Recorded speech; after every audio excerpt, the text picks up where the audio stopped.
الشيطان بسم الله الرحمن الرحيم وملائكته يصلون على النبي يا أيها الذين آمنوا صلوا عليه وسلموا تسليما اللهم صل على سيدنا محمد.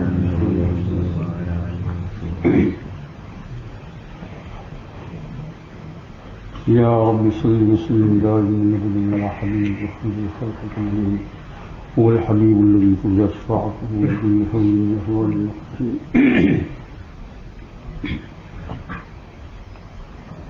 امام قرطبی رحمۃ اللہ علیہ ایک بہت بڑے مفسر اور بزرگ گزرے ہیں، بڑے اللہ والے.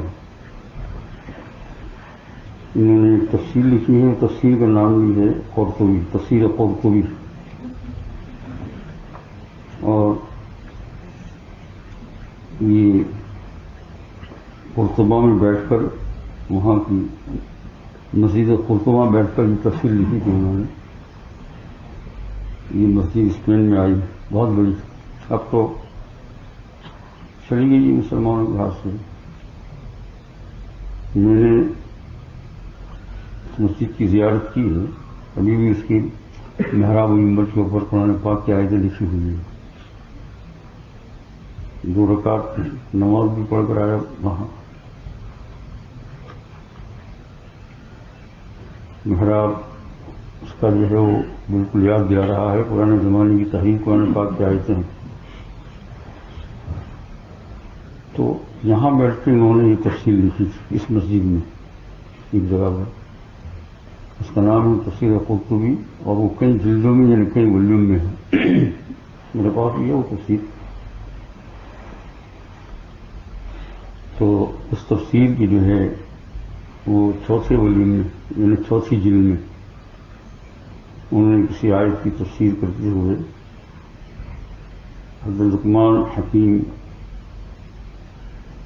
کا ایک واقعہ ذکر کیا ہے کسی مناسبت سے. لقمان وہی ہے جن کا ذکر قرآن پاک میں آیا ہے. وَلَقَدْ آتَيْنَا لُقْمَانَ الْحِكْمَةَ. یہ نبی تھے یا نہ تھے اس میں تو اختلاف ہے علماء کا، لیکن اس میں کسی کا اختلاف نہیں کہ بہت بڑے اللہ والے اور بزرگ تھے. ان کے بزرگ ہونے میں کسی کا اختلاف نہیں ہے، اس لیے کہ ایسی ہستی کی جس کا ذکر قرآن پاک میں ان کی اچھائی کے ساتھ آ رہا ہے تو ان کے نیک ہونے میں کیا شک رہتا ہے. انہوں نے جو اپنی بیٹی کو وصیت کی تھی ان وصیتوں کا ذکر قرآن پاک میں ہے. وَلَقَدْ آتَيْنَا لُقْمَانَ الْحِكْمَةَ. ہم نے لقمان کو حکمت کی بات دی. الحمدللہ. تو ان کے بزرگ اور بہت بڑے ہونے کے اندر تو کوئی شک ہے ہی نہیں. البتہ نبی تھے یا نہیں اس میں محدثین کا اختلاف ہے. بہرحال تفسیر قرطبی میں جو ان کے متعلق امام قرطبی رحمۃ اللہ علیہ نے جو واقعہ لکھا ہے وہ یہ ہے کہ یہ پہلے جو تھے وہ کہیں گرفتار ہو گئے، غلامی کا زمانہ تھا تو غلام بنا لیا کسی نے، اور پھر جو ہے کام میں لگا دیا. تھے بہت نیک. تو ایک صاحب جو ہے وہ بہت بڑے زمیندار تھے جو ان کے آقا بن گئے. انہوں نے اپنے یہاں کام میں لگا دیا ان کو، لیکن چونکہ بہت نیک تھے، عقل مند تھے، بہت ساری صلاحیتوں کے مالک تھے، اس لیے وہ ان کا آقا جو ہے وہ ان سے محبت کی سلوک کرنے لگا. بہت ہی ہر بات میں ان سے پوچھنا، مشورہ لینا، حتیٰ کہ زمین کے اندر کہاں کیا ہونا کیا نہیں وہ بھی سب ان سے پوچھتا تھا. ان کی امانت داری پر پورا بھروسہ تھا. تو ایک دن آقا کو اسے خیال میں آ گیا. حضرت لقمان کو کہا اس نے کہ لقمان تم ایسا کرو کہ ایک بکری ذبح کر ڈالو. اور بکری، یہ تفسیر قرطبی میں قصہ لکھا ہے، 4 جلد میں ہے. تفسیر قرطبی کی نمبر 4 جلد 4 والیوم میں ہے کہ تم ایک بکری ذبح کر ڈالو اور اس میں جو سب سے اچھی چیز ہے وہ میرے سامنے لاؤ تاکہ میں اس کو پکا کے کھاؤں. تو وہ تو کام کرنے والے تھے، غلام تھے. فوراً باغ میں گئے، کھیت میں گئے. بکریاں تو موجود تھیں. ایک بکری لی اور اس کو ذبح کیا، اور ذبح کرنے کے بعد اس کے اندر سے جو ہے اس کا دل اور زبان دو چیزیں نکالی بکری کی، ایک زبان اور ایک دل، اس کو صاف کیا اور پھر ایک ٹرے میں رکھ کر اپنے آقا کے سامنے لے گئے کہ یہ ہے آپ نے جس چیز کی فرمائش کی تھی کہ سب سے بہترین چیز میرے پاس لاؤ تو یہ ہے۔ آقا نے دیکھا، فوراً ہی کہا کہ اب ایسا کرو تم دوسری بکری ذبح کر ڈالو اور جو بدترین چیز ہے سب سے خراب ویری ڈٹی وہ میرے پاس لاؤ۔ انہوں نے کہا ٹھیک ہے آپ کا حکم۔ وہ گئے جلدی سے، دوسری بکری لی اور اس کو ذبح کیا اور اس کے اندر سے پھر پہلے ہی کی طرح اس کی زبان اور دل نکالا اور ایک ٹرے میں رکھ کر ان کے سامنے لے گئے۔ یہ لایا ہوں جو سب سے بری چیز اور بدترین چیز۔ آقا نے کہا مجھے سمجھ میں نہیں آ رہا ہے، تم پہلے بھی تو بکری کی یہی چیز لائے اور بعد میں بھی یہی لائے۔ میں نے جب کہا کہ سب سے اچھی چیز بکری کی پیش کرو تو یہی تم نے لا کر رکھ دیا، اور پھر جب میں نے کہا کہ سب سے بری چیز اس کے اندر کیا ہے خراب، تو ابھی تم نے وہی زبان اور دل کو لا کر رکھا۔ لقمان حکیم نے کہا کہ پیارے آقا آپ سمجھے نہیں، سب انسان کے جسم کے اندر بھی کل حیوان کے جسم کے اندر جو جاندار ہے سب سے اچھی چیز جو ہے وہ زبان اور دل ہے، اور سب سے بری چیز بھی زبان اور دل ہے۔ اگر زبان اور دل کے اوپر محنت کی گئی، اس کو صحیح طریقے پر استعمال کیا گیا تو یہ انسان کو دنیا اور آخرت کے اندر بہت عزت والا کر دیتا ہے۔ کم از کم اگر ایمان نہ ہو تو اگر پھر بھی اپنی زبان اور دل پر محنت کی تو دنیا کے اندر اس کو اس کا فائدہ پہنچ جائے گا، وہ آخرت میں نہ ہو۔ اور مرد مومن محنت کرے گا اس کے اوپر تو دنیا آخرت دونوں کے اندر کامیاب ہو جائے گا، اور اگر اس کا بگاڑا ہوا، زبان کو اور دل کا بگاڑا ہوا، تو دنیا آخرت دونوں میں خسارہ نقصان، خسرت دنیا والآخرہ ذالک هو الخسران المبین، سب سے بڑا خسارہ ہوگا۔ دیکھا آپ نے حضور اکرم صلی اللہ علیہ وسلم کی پیارے ارشادات کے اندر اور قرآن پاک میں جگہ جگہ کے اوپر اس بات کو بتلایا گیا ہے۔ جسے پاک کا مفہوم جو بار بار ہم سنتے ہیں، آپ سنتے ہیں، میں سنتا ہوں کہ دل کے اندر ایک ٹکڑا ہے، اگر وہ خراب ہو گیا تو سارا جسم خراب ہو گیا، اذا صلحت اذا فسدت فسد الجسد کلہ، اور اگر وہ ٹھیک ہو گیا تو اذا صلحت صلح الجسد کلہ پورا۔ یہ قرآن پاک میں تو جگہ جگہ کے اوپر اس کے متعلق آیا ہے کہ یہ اگر دل بن گیا تو سب کچھ بن گیا۔ الم یأن للذین آمنوا ان تخشع قلوبهم لذکر اللہ، کیا ابھی ان کے لیے وقت نہیں آیا کہ ان کی دل رونے لگے اللہ کی یاد میں، اللہ کے خوف سے کیا۔ اور ایک جگہ پر ہے کہ آنکھیں اندھی نہیں ہوتی لیکن دل اندھا ہو جاتا ہے۔ کیا مانا آنکھیں اندھی نہیں ہوتی؟ یعنی آنکھ اندھی ہو جاتی ہے، روشنی چلی جاتی ہے، لیکن اس کا اتنا نقصان نہیں ہوتا ہے، بلکہ بعض اوقات بہت ثواب ملتا ہے اگر آدمی نے صبر کیا تو۔ لیکن اگر دل اندھا ہو گیا تو ہمارا اس کا وبال دونوں جگہ پر ہے، دنیا اور آخرت دونوں کے اندر ہے۔ یہ فإنها لا تعمى الأبصار ولكن تعمى القلوب التي في الصدور، قرآن پاک میں اس کو پڑھو، فإنها لا تعمى الأبصار، ابصار میں آنکھیں، اور لا تعمى میں اندھی نہیں ہوتی آنکھیں، ولكن تعمى القلوب التي في الصدور، صدور کہتے ہیں سینوں کو، لیکن وہ دل اندھے ہو جاتے ہیں جو سینوں کے اندر ہیں۔ اگر یہ اندھے ہو گئے تو بہت خراب۔ اس لیے میرے بھائیو دوستوں بزرگوں، زیادہ وقت نہیں ہے، صرف مجھے یہ بات عرض کرنا ہے آپ کو اور مجھے اپنے آپ سے بھی، کہ اپنی زندگی کے اندر سب سے پہلے اپنے قلوب اور زبان پر محنت کیجیے، پہلے قلب کے اوپر، اور قلب سے محنت جائے گی زبان کے اوپر۔ اگر اس دونوں پر محنت ہو گئی تو کام بن گیا، اور اگر دونوں پر محنت نہیں ہوئی تو بہت مشکل ہے، بہت کرنے کے بعد بھی بہت مشکل ہے، بہت کرنے کے بعد بھی بہت مشکل ہے۔ آپ یہ وظیفہ پڑھیں گے، یہ وظیفہ پڑھیں گے، یہ وظیفہ پڑھیں گے، یہ وظیفہ پڑھیں گے، اور بعض لوگ تو ایسا ہوتا ہے، آگے کی بات سمجھے، ایسا ہوتا ہے کہ وظیفوں کی لائن لگا دی۔ ایک صاحب نے کچھ کام کا ذکر کرتے ہوئے کہا کہ میں یہ پڑھتا ہوں، یہ پڑھتا ہوں، یہ پڑھتا ہوں، یہ پڑھتا ہوں، پھر یہ پریشانی ہے، ابھی آپ کوئی اور وظیفہ بتا دیجیے۔ میں نے کہا آپ کے پاس کیا کچھ کم ہے؟ اور ایک وظیفہ بتا دوں، وظیفہ سے کام ہوگا کیا؟ اصل میں یہ مین دو چیزیں ہیں، اس میں بھی ان مین میں بھی مین قلب ہے. دل پر جائے گا اثر کہاں سے؟ قلب سے. غور سے سمجھے نا، تو کام بن جائے گا. پھر تھوڑے سے وظیفے سے، جنہیں بغدادی رحمۃ اللہ علیہ کے ہاتھ میں ایک چھوٹی سی تصویر رہتی تھی بہت پرانے زمانے سے، اور وہ بہت ہی جنہیں کالی پڑ گئی تھی پڑھ پڑھ کر، جس کے متعلق واقعہ بھی ہے کہ آخری عمر میں ان کے کسی خادم نے ان سے عرض کیا کہ حضرت اب تو آپ کو تسبیح کی ہاتھ میں کیا ضرورت ہے، اللہ کا ذکر تو آپ کے دل میں رچ گیا ہے.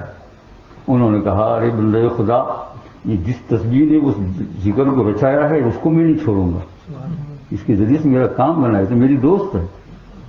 قبر میں رکھنے کی اجازت نہیں ہے، ورنہ میں نصیحت کرتا کہ میری قبر کے اندر رکھ دی جائے. کہا دل میں جو رچ گیا ہے تو اس کی وجہ کیا تھی؟ تسبیح کی وجہ سے. یہ اس کو میں کیسے چھوڑوں گا، یہ تو میرے مجھے بہت محبوب ہے. تو یہ جو ہے آپ دیکھیے آگے بات سنیے، ان کے متعلق اور بہت سے بزرگان دین کے متعلق کہتے ہیں بظاہر ان کا پڑھنا کچھ کم لگتا تھا، لیکن دل کے اندر یعنی جو لوگ ہزاروں وظیفے پڑھتے تھے ان سے بڑھ کر ان کے دل کے اندر ذکر الہی چلتا ہے. پاسن پاس جس کو کہتے ہیں وہ شروع ہو جاتا تھا. سانس اوپر آئے تو اللہ، نیچے جائے تو اللہ، اوپر آئے تو اللہ، نیچے جائے تو اللہ. پاسن پاس اس کو کہتے ہیں. یہ اصل میں کیا بات تھی، نتیجہ کس بات کا تھا؟ دل کے اوپر محنت. دل جو ہے وہ جو ہے بادشاہ ہے، سارے اعضاء کا بادشاہ ہے نا. اور صدر جمہوریہ کہہ دو اس کو صدر، اور زبان کو کہہ دو وزیر اعظم. یہ دونوں مل کر جو ہے کام چلتا ہے. یہ تو میرے عزیز دوست اور بزرگوں، اس پر محنت کرو. ابھی جو ہے تھوڑا سا گڑبڑی یوں ہو رہی ہے کہ وظیفے وظائف پڑھنے سے مقصد یہ ہوتا ہے کہ دل پر محنت کرے، پھر وظیفے وظائف خود بخود کرتے رہے. اس کو چھوڑنا نہیں ہے، وظیفے کی اہمیت کو کم نہیں کرنا ہے. پھر آپ دوسری طرف جاؤ گے، وظیفے چھوڑ دو. نعوذ باللہ، ایسی بات نہیں ہے. من لا وارد لا ورد. بزرگوں نے کہا جس کے کوئی وظیفے نہیں ہوتے ہیں اس کے پاس کوئی کمال نہیں ہوتا ہے. کمال تو وظیفوں سے ملتا ہے، جس کے پاس وظیفے نہیں ہوتے ہیں تو کوئی کمال. یہی تو گناہوں کو چھڑانے والا. لیکن یہاں کہتا یہ ہوں کہ صرف جو ہے بے دلی سے، بے توجہی سے آپ نے سب کچھ پڑھا لیکن دل کو نہیں بنایا تو کام نہیں بننے کا. حق تعالیٰ جل شانہ کے ساتھ جیسا تعلق حب الہی جس کا بار بار بیان سن رہے ہو، کام نہیں بن رہا ہے.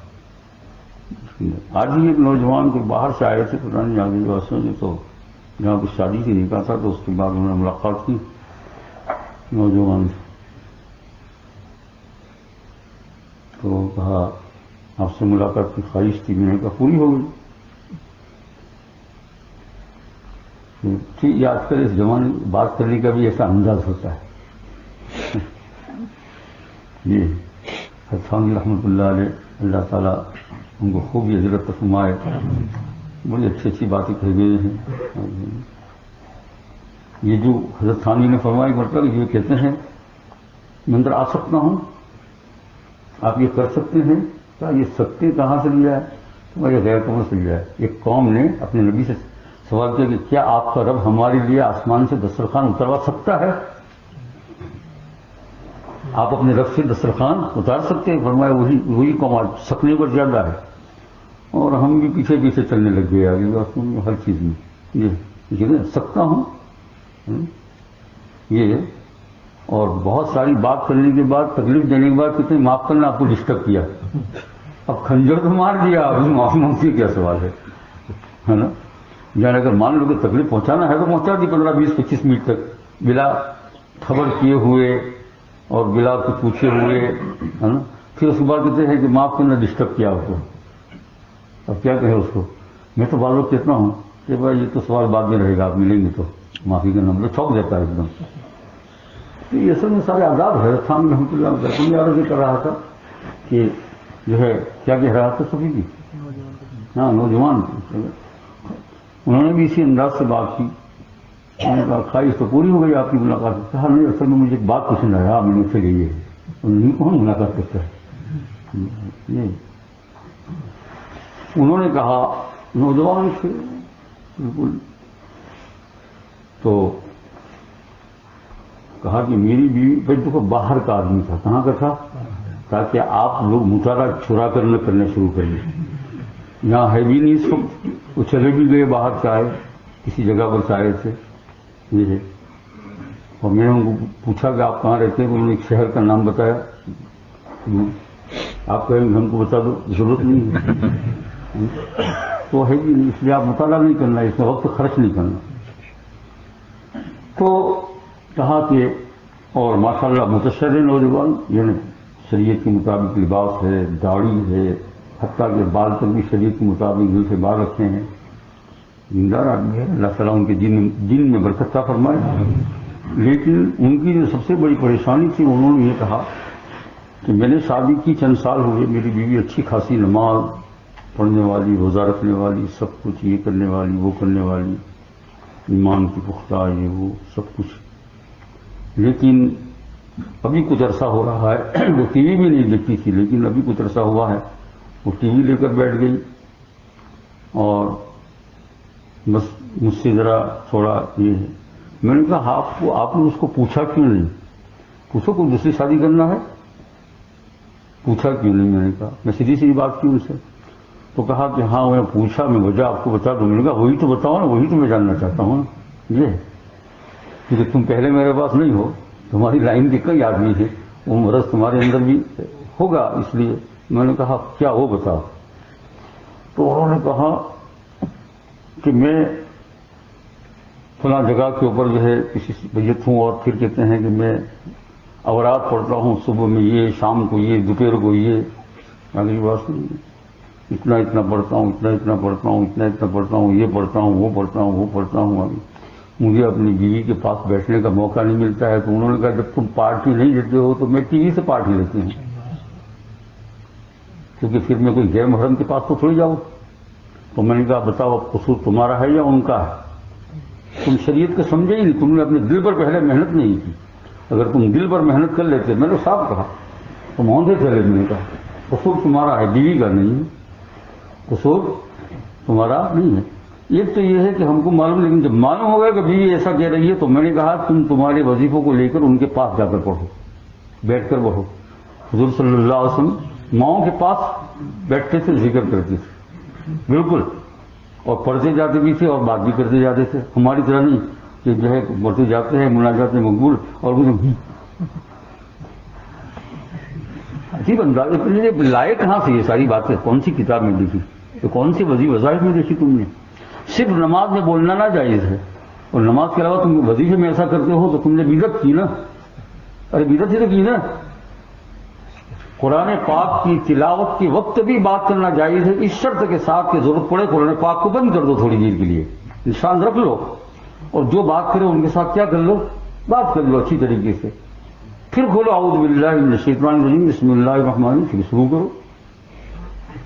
عین تلاوت کے وقت بھی ضرورت پیش آ گئی تو بات کرنا جائے، بلکہ بعض اوقات ضروری ہے، بعض اوقات تو فرض ہے، اور بعض اوقات ثواب ہے، صرف ایک نماز ایسی چیز ہے۔ اور پھر ایک موقع تو وہ بھی آتا ہے کہ نماز توڑنا بھی شریعت نے لازم کر دیا ہے نا، بعض مسائل بھی۔ تو پھر میں نے کہا کہ تم لائے کہاں سے، ہے نا؟ تو میں نے کہا اصل میں بات یہ ہے کہ تم نے وظیفوں کا مقصد سمجھا نہیں ہے، دل کو پہلے بنانا چاہیے، دل بنتا زبان بنتی، اور دل کے ذریعے تمہارا دماغ بن جاتا۔ اگر دل بنتا تو اس کے اندر یہ آ جاتا کہ ہر ایک کے حقوق بھی ضروری ہے، ہر ایک کے حقوق ادا کرنا، حتیٰ کہ اگر ہم نے کتا پالا ہو تو اس کا حقوق بھی ادا کرنا ضروری ہے۔ تو میں آپ کو ایک واقعے کو ایک مرتبہ کی دوسری مرتبہ کسی اور مناسب سے سنا دیتا ہوں تاکہ بات برابر سمجھ آ جائے، اور بھائی تم کو نہیں سنا دیتا ہوں، میں بھی غور کر رہا ہوں اس کے اندر، جہاں غلطی ہو فوراً اپنے آپ کو پکڑ لوں۔ حکیم الامت رحمۃ اللہ علیہ تفسیر بیان القرآن کے لکھنے کا زمانہ تھا ان کا، بہت عجیب تفسیر اور بہت شاندار تفسیر ہے، اردو زبان میں ہے لیکن بہت مشکل ہے، اس لیے بہت مشکل ہو گئی ہے کہ وہ صرف علماء اور طلباء کے لیے لکھی ہے، عام لوگوں کے لیے نہیں، اور عام لوگ اس کو پڑھ بھی نہیں سکتے ہیں۔ تفسیر جلالین عربی بھی ہے، اس کے طرز پر لکھی ہے، یہ ہے، تو بہت مشکل تھی۔ تو وہ جب لکھنے بیٹھتے تھے تو کئی تفسیروں کا ڈھیر ان کے سامنے ہوتا تھا، لکھتے لکھتے کوئی چیز ضرورت پڑ گئی تو میں نے واقعہ پہلے بھی آپ کو سنایا تھا۔ ایک دن ایسا ہوا کہ ایرانی صحابہ یعنی ان کی زوجہ مطہرہ، ان کو کچھ رشتے داروں میں جانے کی ضرورت تھی، تو وہ حضرت سے کہنے لگی کہ جیسے میں نے کہا یار تم میرے یہاں گا، آپ جاؤ ٹھیک ہے۔ تو کہا کہ ایسا کرنا کہ میں تو صبح جلدی چائے آپ کو ناشتہ وغیرہ دے کر چلی جاؤں گی. پھر یہ جو ہے مرغیاں اب ہم نے پالی ہے وہ ڈبے میں رکھی ہوئی ہے باہر یارڈ میں, تو وہ 8-9 بجے اس کو کھولنے کا وقت ہوتا ہے. تو آپ صرف کیا کرنا, کھول کر دانا پانی رکھ دینا. پانی میں نے یہاں رکھا ہے وہ رکھ دینا, اور دانا ہی میں نے یہاں رکھا ہے وہ جا کے رکھ دینا. عورتوں کو بڑی فکر ہوتی ہے, دانا پانی رکھ دینا. ہر جگہ ٹھیک ہے بالکل, ہے نا. ہاں آپ دیکھیے, پہلی بات تو یہ کہ اتنا بڑا شیخ, اتنا بڑا جامع العلوم, اور لکھ رہا ہے بیان القرآن جیسی تفسیر جس کو جو ہے قیامت تک علماء ہاتھ پر اٹھائے رکھیں گے. کتنا بڑا کام ہے نا. زمانے میں غزالی تھے یہ بھی, اپنے زمانے میں, ہے نا, اپنے زمانے میں غزالی فوراً کے دیا تھی. پھر تفصیل لکھنے میں لگ گئے. لکھا ہوگا کہ جب 9 بجے کا وقت ہے, پھر جب وہ وقت ہوا تو وہ تفسیر کو تو لکھنے کا, بھائی میں آپ کو بتاتا ہوں, ایک معمولی کتاب ہم پڑھتے ہیں کوئی تو اس میں ذہن لگ جاتا ہے, دوسری چیز ساری بھول جاتے ہیں. مطالعے کے وقت تو کچھ خیال نہیں رہتا ہے کیا کرنا کیا نہیں. امام مسلم رحمۃ اللہ علیہ بہت بڑے وضو ہیں مسلم شریف, آپ سن رہے وہ کتاب بخاری شریف اور مسلم شریف. تو امام مسلم رحمۃ اللہ علیہ نے جن حدیثوں کو جمع کیا ہے ان کو کہتے ہیں مسلم شریف. تو ایک دن ایک حدیث پاک کی تلاش کے اندر ان کو اتنی دیر لگی اور اتنی کتابیں کھولی. مسلم شریف تو تیار ہو چکی تھی لیکن پھر بھی ضرورت پڑی. تو اپنے ساری کتابوں میں کتب خانے میں ڈھیر لگا ہوا تھا, یہ کس کتاب میں حدیث کو تلاش کرے, نہیں ملتی, یہاں نہیں ملتی, یہاں نہیں ملتی ہے. اور وہ کھجور کا سیزن تھا پکنے کا, اور ان کا باغ بھی تھا. تو کھجور پک کر آیا تھا, ایک بہت بڑا ٹوکرا سامنے رکھا تھا, پک کر آیا تھا کھجور. تو اس میں سے وہ کھاتے جاتے ہیں اور کتابوں کو الٹتے جاتے ہیں, کھاتے جاتے ہیں وہ کتابوں کو الٹتے جاتے ہیں, کھاتے جاتے ہیں وہ اس میں دیکھتے ہیں, اس میں دیکھتے ہیں. دھیان ادھر ہے لیکن وہ ہاتھ بھی چل رہا ہے. اس میں تقریباً آدھا ٹکڑا کھجور کھا لیا. اس کے بعد شام کو ان کا انتقال ہو گیا. جیسا آپ نے گویا یہ حدیث کے لیے قربانی مسلم شیخ تیار ہو چکی. تو حکیم محمد رحمۃ اللہ علیہ جی وہ تفسیر بیان قرآن لکھ رہے تھے, اور ایک موقع پر آئے تو ان کو کچھ سمجھ بھی نہیں آ رہا ہے کہ اب کیا لکھوں اس آیت کی تفسیر. ترجمہ تک بھی سمجھ میں نہیں آ رہا ہے, ادھر دیکھا کچھ سمجھ میں نہیں آ رہا ہے. تو پھر ایک دم گھبرا گئے, سر پکڑا, خود میں بیمار تو نہیں ہو گیا. حکیم صاحب کو بلاؤں دیکھوں کیا ہو, کچھ دماغ میں کچھ کوئی وقت میں لکھوا تو نہیں ہو گیا کیا. اٹھ کر باہر جاتے ہیں, نکلتے ہیں, یہ کرتے ہیں, پھر آتے ہیں, پھر کتاب دیکھتے ہیں, کوئی سمجھ میں نہیں آ رہا ہے. اتنے میں وہ یارڈ میں نظر پڑی, وہ مرغیاں کک کر رہی تھی. استغفر اللہ استغفر اللہ استغفر اللہ. تو آدھا گھنٹہ اوپر ہو گیا. وہ بیچاری بھوکی ہو رہی ہے. تو ایک دم جلدی سے گئے, پانی رکھا, دانا رکھا اور ان کو کھلایا, اور اللہ جل شانہ کے پاس توبہ استغفار کیا کہ یا اللہ ان مرغیوں کا حق میں نے مارا, آدھا گھنٹے تک میں نے بھوکا رکھا, مجھے اللہ معاف فرما دے. روئے, آنکھ میں آنسو آ گئے. پھر بیٹھنے لگے تو ایک دم وہی علوم پھر چلنے لگے. صاحب وظیفوں سے کام, اکیلے وظیفوں سے کام چلتا ہے. دل ہے نا, اوندھے مت چلو, سیدھے چلو, اوندھے مت چلو. اوندھے چلو گے تو ہر دنیا کے کام میں بھی اسی طریقہ یہی ہے. آپ کار چلاتے ہیں رات دن, تو سیدھا کام کیا ہے؟ سیدھا کام یہ ہے کہ پہلے چابی لگاتے ہیں, یہی کرتے ہیں نا, یا پہلے پیٹرول دباتے ہیں. چابی دبائے, چابی پھرائے بغیر پیٹرول کی دباؤ نکلے گا ہی نہیں. تو پیٹرول ہر کام کے اندر.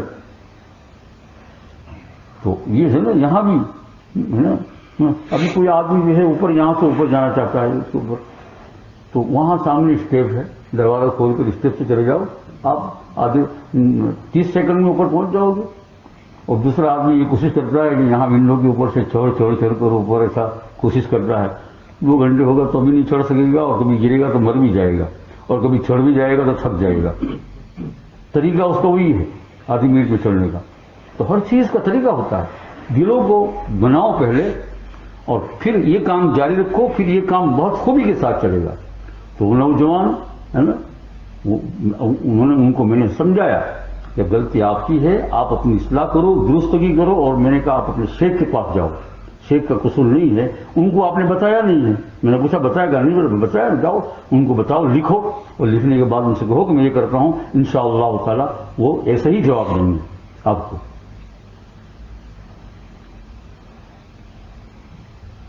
ارے سمجھ میں آئے شمائل ترمذی کے اندر یہ جمعہ میں مولانا عمران بیان کر رہے تھے تو آپ کو اشارہ کیا ہوگا. وہ شمائل ترمذی کے اندر ایک واقعہ آتا ہے. 11 عورتوں کا قصہ ہادی اشرا مشہور ہے شمائل ترمذی میں، بڑی عظیم الشان کی ذات معتبر حدیث پاک تھی. تو حضور صلی اللہ علیہ وسلم رات کو ہماری ساری ماؤں کو جمع ایک گھر میں جہاں آپ کی باری ہوتی تھی وہاں ساری مائیں آ جاتی تھی اور آپ صلی اللہ علیہ وسلم بات کرتے تھے. تو آپ نے یہ 11 عورتوں کا قصہ جو پرانے زمانے کا تھا، وارتا جیسی، وارتا کہتے ہیں اپنے ہندوستان میں تو بہت چلتا ہے لیکن روزانہ کا یہ معاملہ نہیں، کبھی کبھار ان کو. لیکن آپ صلی اللہ علیہ وسلم کی اس چیز کے اندر بھی بہت ساری نصیحت تھی، نصیحت سے خالی نہیں تھی. وہ 11 عورتوں کا قصہ بیان کیا اور ہماری سب مائیں بہت ہی لذت لے کر اچھی طرح سن رہی تھی. یہ تو حضور صلی اللہ علیہ وسلم وظیفہ نہیں پڑھنے کا تھا. ارے حضور صلی اللہ علیہ وسلم کا وظیفہ تو پڑھنے کا نہیں تھا، آپ کے تو قلب کے اندر وظیفہ چل ہی رہا تھا سب کچھ، ہے نا. تو اصل میں میرے بھائی اور دوستوں بزرگوں، چونکہ ہم نے دل کے اوپر محنت نہیں کی. دیکھو دل عجیب چیز ہے، اور عثمان حکیم نے جو پیش کیا یہ دل جو ہے کسی چیز جب بن جاتا ہے تو ساری چیزوں کو یہ سمجھنے لگتا ہے کہ کس کا کیا حق ہے، کس کا کیا حق ہے. ایک ہی لکڑی سے حاصل نہیں. ابھی آپ کو آ گئی بات سمجھ میں، مان لو کہ میں کہا وظیفے تو بہت برکت والے ہیں، جس کے بعد وظیفے نہیں ہے تو بچارا خالی کنگال جیسا ہے. لیکن یہ دل پہلے بننا چاہیے، یا وظیفوں کو پڑھنے کے ساتھ بننا چاہیے. اب آپ سمجھیں کہ میرا آج کا یہ وظیفہ پڑھنے کا ہے تو میں پڑھوں چاہے میری بیوی مر جائے، چاہے میرا باپ مر جائے. تو یہ دل بنا نہیں. ابھی تک کیا ہے؟ دل بنا نہیں، دل بنا نہیں، دکھنا چاہیے نا. اور یہ ساری باتیں جو ہے ہر وقت آپ کو کون بتایا کرے گا؟ ہر وقت آپ کے گھر میں تو پھر ہر ایک آدمی ایک مولوی کو روک اپنے گھر میں، کون بتایا گا؟ یہ دل جب بنے گا تو دل سے یہ ساری باتیں معلوم ہونا شروع ہوگی. کم از کم پوچھنے کی توفیق تو ہو جائے گی کسی سے. اور دل بنے گا تو میرے بھائی جو دوستوں بزرگوں، سب سے عجیب بات جو سب سے پہلی دل میں بیٹھے گی وہ یہ کہ اللہ جل شانہ کی تابعداری اور فرما برداری کے اندر میرا بھلا ہی بھلا ہے. کبھی بھی میں ناکامیاب نہیں ہوں گا، چاہے کچھ بھی ہو جائے، دنیا ادھر سے ادھر ہو جائے. آج ہمارے دل بنے نہیں ہیں، اس لیے ذرا کوئی بات ہوتی ہے، کوئی ایجاد ہوتی ہے دنیا کی، ایمان میں شکوک شبہات، ایمان میں شکوک شبہات. ذرا کچھ دنیا میں ہوا شبہات، فلانی جگہ پر سیلاب آیا، یہ شبہات. یہ کیوں؟ یہ دل بنے نہیں ہے. ہاں اس لیے تو کتنے اللہ ہی جانتا ہے کہ کیا کیا حال ہو رہا ہے. یہ شبہات کیوں؟ اس لیے کہ وہ دل بنا ہی نہیں. ورنہ جب دل بن جاتا ہے تو پھر یہ شبہات رہتے ہی نہیں. اللہ کی اس کے اللہ جل شانہ برداری کو اتنا یقین ہو جاتا ہے، کچھ بھی ہو جائے گا میں ناکامیاب نہیں ہوں گا، اور اللہ تعالیٰ اس کو ایسا ہی کر کے لاتے تھے. ارے بھائی آدمی بات سنی، مسلمان تو مسلمان، غیر مسلم وہ دل تو کیا بنائے گا. لیکن دل بنانے کے قریب اگر اتنا آ گیا، خالی اس کو یہ ہو گیا کہ یہ جو قرآن پاک کے جو طریقے ہیں اس کے اندر کبھی بھی آدمی ناکامیاب نہیں ہو سکتا، تو اللہ تعالیٰ نے اس کو بھی دنیا کی لائن سے بتا دیا کہ دیکھ تو بھی کبھی ناکامیاب نہیں ہو. آپ بیتی حضرت صاحب محمد ذکر جنم اللہ مرتبہ کی آپ بیتی ہے، یعنی خود کے اوپر جو بیتی ہے وہ ساری چیزیں لکھوائی ہیں، کئی جلدوں میں ہے. اس میں ایک جگہ پر لکھا ہوا ہے، ہندوستان کے اندر جو ہے جب انگریزوں کی حکومت تھی تو اس وقت کہا ہوا یہ کہ سہارنپور کے قریب بھٹ کر کے ایک جگہ تھی، ہے ابھی بھی، تو وہاں جو ہے بڑے بڑے مکان بنائے تھے ان لوگوں نے اور رہتے تھے، اور ان کے کاروبار سے دہلی شہر کے اندر ادھر ادھر. اور بڑی جگہ سنا میں نے دیکھی تو نہیں ہے، لیکن ایسا ہے کہ بہت خوبصورت ہوگی، جنگل کے اندر، درختوں کے اندر، سائے میں. تو وہاں کوئی نہر ہوگی آسائش کے لیے، اور ان کے کارخانے فیکٹریاں وغیرہ سہارنپور ہے، دہلی وغیرہ میں چلتے تھے. تو ایک انگریز تھی تو ان کے جو ہے کئی کارخانے وغیرہ تھے، اور وہ اس کے اوپر جو ہے گھروں کو بھی دیکھ بھال کے لیے سلمان کو ملازم رکھا تھا. تو ایک دن ایسا ہو گیا کہ جہاں ان کا مکان تھا، اس کا مکان تھا، تو وہاں اس ایریے میں آگ لگ گئی بہت زوردار، سارے مکان دھڑا دھڑ جلنے لگے. تو وہ اس انگریز کا جو نوکر تھا سلمان ملازم، وہ دوڑتا ہوا ایک دم دہلی پہنچا کسی ٹرین سے. کہا کہ آپ کا مکان جل گیا. اس وقت وہ کچھ لکھ رہا تھا. جب یہ کہا کچھ مکان جل رہا تھا تو اس نے وہ لکھنے کو چھوڑا نہیں اور اس کی طرف دیکھا بھی نہیں، اپنے کام میں ہی لگا رہا. وہ کہا، اس نے سوچا کہ میں اتنے دور سے آ کر کہتا ہوں اتنی بات، اور یہ 2 مرتبہ کہا کہ سر آپ کا مکان جل گیا، تو بھی وہ اپنا کام لکھنے کا پورا کر رہا ہے. جب کام لکھنے کا پورا ہو گیا، بند کیا، فائل کو رکھا، کہا بتاؤ اب کیا ہے؟ کہا آپ کا مکان جل گیا ہے. کہا امپوسیبل، ہو نہیں سکتا. امپوسیبل نہیں ہو سکتا. کہا وہاں، کہا نہیں ہو سکتا ہے، جاؤ تم دوبارہ دیکھو.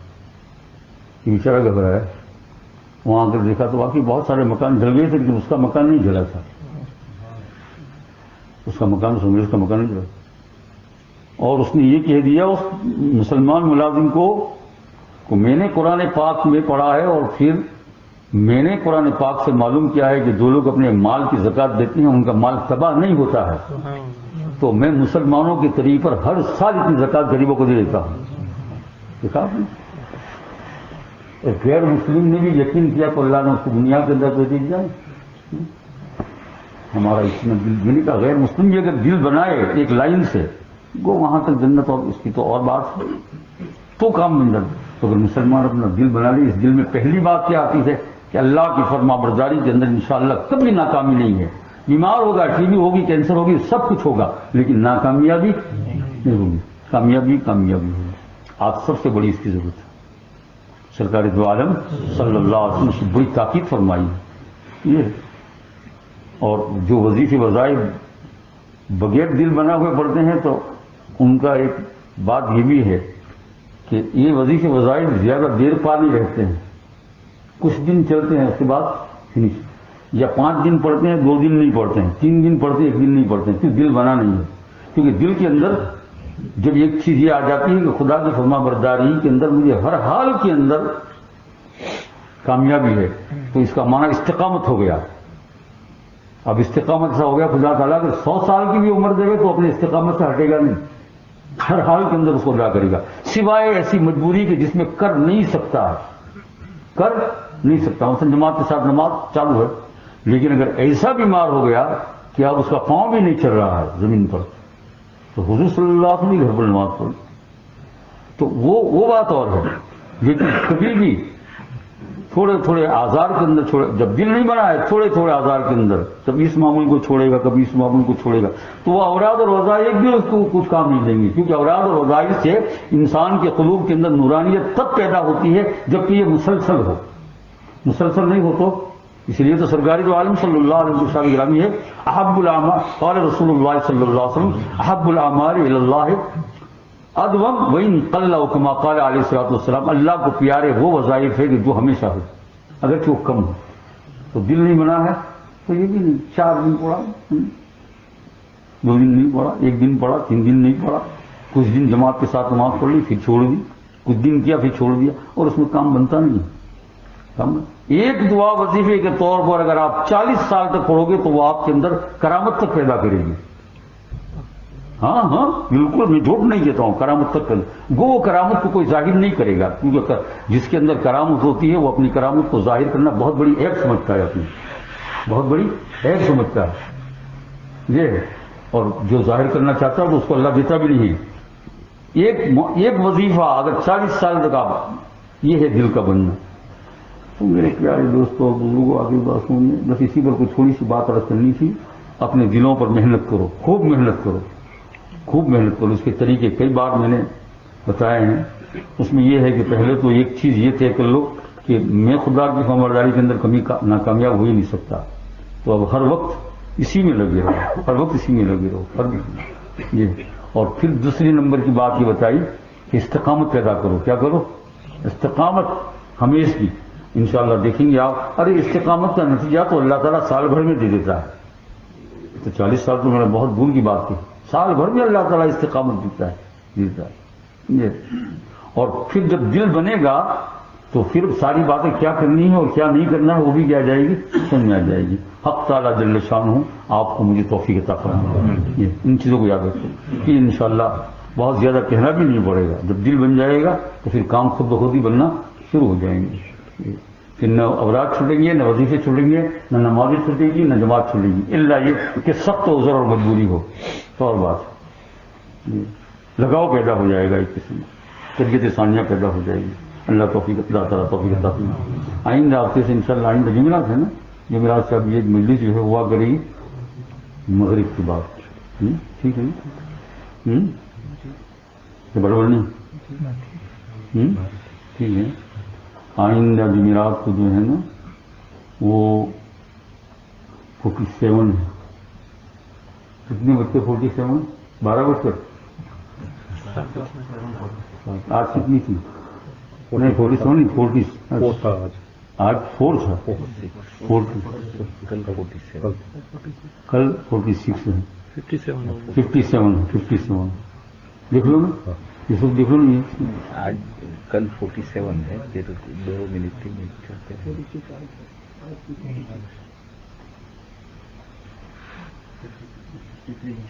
جمعرات کو کتنی ہے؟ 53. تو انشاءاللہ جمعرات کو جو درستی وغیرہ کا ہوتا ہے نا تو مغرب بعد پھر ابھی ہمیشہ کے لیے انشاءاللہ جو عشاء کے بعد مجلس ہوتی ہے نا وہ کب کریں گے؟ مغرب بعد کریں گے. لیکن آپ لوگوں کو تو پھر آگے بات میں بھوک لگے گی، پتہ نہیں کیا ہوگا یہیں مر جاتے ہیں نا، یہیں مر جاتے ہیں. میں ہماری اولاد کو کہا کرتا ہوں میں 30 سال سے یہاں بیٹھا ہوں، میں نے کہا، اور یہ میں نہیں بیٹھا ہوں، اللہ نے بٹھایا ہے. میں بیٹھا ہوں تو غلط ہے. کس نے بٹھایا ہے؟ اللہ. لیکن ہاں اتنا ہے اللہ تعالیٰ سے استقامت کی دعائیں مانگتا رہتا ہوں، استقامت. اور دعا کے ساتھ ساتھ ایک بڑی چیز اس میں یہ کہ جتنے بزرگان جی ہیں اللہ سے ملاقات ہوئی یہاں مدینہ منورہ میں کہیں بھی، ان لوگوں نے یہی بات مجھے بتائی کہ یہ جو کچھ ملے گا وہ استقامت سے ملے گا. ہے نا؟ کس سے ملے گا؟ استقامت. اللہ والے لوگ یہی کہتے ہیں. اس لیے میرے بھائیوں دوستوں اپنے اندر استقامت پیدا کرو تو کچھ ملے گا، ورنہ پھر نہیں ملے گا تو تم جو ہے اپنے بڑے سلوک پر جو ہے اب لگاؤ گے کہ لوگ ان کے پاس بیٹھنے سے کچھ خاص ملتا نہیں ہے. عیب اپنا لیکن نظر وہ بھی نہیں آ رہا. ہاں ایک گاؤں تھانے نے ایک واقعہ لکھا ہے کہ ایک گاؤں کا حبشی نسل آدمی تھا، بہت کالا کلوٹا، نیچے کا ہونٹ نیچے لٹکا ہوا، اوپر کا اوپر گیا ہوا، اور بالکل گاؤں میں دیہات میں اور پرانے زمانے کا واقعہ. اس نے زندگی پر آئینہ دیکھا ہی نہیں تھا، کہیں اپنی نظر نہ لگ جائے. ابھی بس میں آئینہ جانتے ہیں نا، گلاس میرر دیکھا ہی نہیں تھا. کبھی شہر میں گیا ہی نہیں ہوا بیچارہ. ایک دن وہ کہتے ہیں شہر کی طرف جانے لگا، لوگوں نے کہا نکلا ہی نہیں. تو راستے کے اندر کسی مسافر کا میرر گر گیا تھا، وہ اس کو مل گیا تو اس نے اٹھایا اس کو، اور اٹھانے کے بعد جب سامنے لایا تو سب سے پہلے کیا نظر آئے گا؟ اپنا چہرہ انور نظر آئے گا نا. تو دیکھا اگر نیچے کا ہاتھ نیچے، اوپر کا اور آنکھیں. کہا میرا چہرہ ایسا ہے کم وقت کہ گلاس اتنا نالائق کہ اس گلاس کو مارا جھاڑ کے ساتھ ٹکڑے کر دیے. کتنا خبیث ہے کہ میرا چہرہ ایسا بتاتا ہے. تو بھائی گلاس کا قصور نہیں ہے، اصل میں آپ کا چہرہ ہی ایسا ہے. تو آپ اپنے بڑوں کے اوپر جو ہے نہ سوچو، ہے نا، دلوں کے ساتھ نہ ٹکراؤ. آپ اپنے عیوب کو، میں اپنے عیوب کو پکڑو کہ کہاں ہماری گاڑی خراب ہو رہی ہے، استقامت کہاں نہیں ہے. کتنی بات میں ہماری استقامت ٹوٹ رہی ہے. اور جب بھی استقامت ٹوٹتی ہے تو پھر کیا ہو جاتا ہے؟ بات وہاں سے ختم ہو جاتی ہے. ارے فیکٹری میں تو نہیں جاتے ہو آپ، تو کار چلاتے ہیں نا. بہت سے لوگ جو ہے نا فیکٹری میں جاتے ہیں. فیکٹری میں جاتے ہیں تو دھاگا ٹوٹتا ہے تو مال ریجیکٹ ہو جاتا ہے. کیا ہوتا ہے نا؟ تو اب نئے سرے سے دوسرا شروع کرو. اب کیا کرو؟ مشین کو دیکھو اچھی کیوں بگڑ رہا ہے، ٹھیک ٹھاک کر کے اب نہیں. جب پورا رول ایسا نکلے گا کہ جس کے اندر کیا کہتے ہیں، رزق کیا کہتے ہیں، جو خرابی ہو تو اسے کہتے ہیں ہاں رزق نکلتا ہے تو رزق چلا جاتا ہے. آگے بات دیکھیں رزق کہتے ہیں. تو پھر مشین کو دیکھو برابر اندر میں کہاں کون سی سوئی میں گڑبڑی ہوئی ہے، کہاں ہوئی ہے. پورا رول بغیر رزق کی نکلے گا تب جا کر آپ کامیاب ہو جائیں گے. آپ کا جہاں ٹوٹا 4 دن کے اندر کیوں ٹوٹا؟ اس لیے کتنا اعتماد نہیں ہے اللہ جل شانہ کی ذات پر. اب نئے سرے سے کام کرو. پھر ٹوٹا اور یہی ٹوٹتا رہا تو پھر کیا ہو جائے گا؟ ارے بھائی تو سمجھ رہے ہیں کس چیز کی طرف اشارہ کر رہا ہوں کہ سمجھ آ رہے ہیں؟ دلوں کی بات تو اللہ ہی جانتا ہے، علام الغیوب، ہے نا. اللہ تعالیٰ مجھے آپ سب کو توفیق عطا فرمائے. سبحان اللہ، الحمد للہ، سبحان اللہ، الحمد للہ.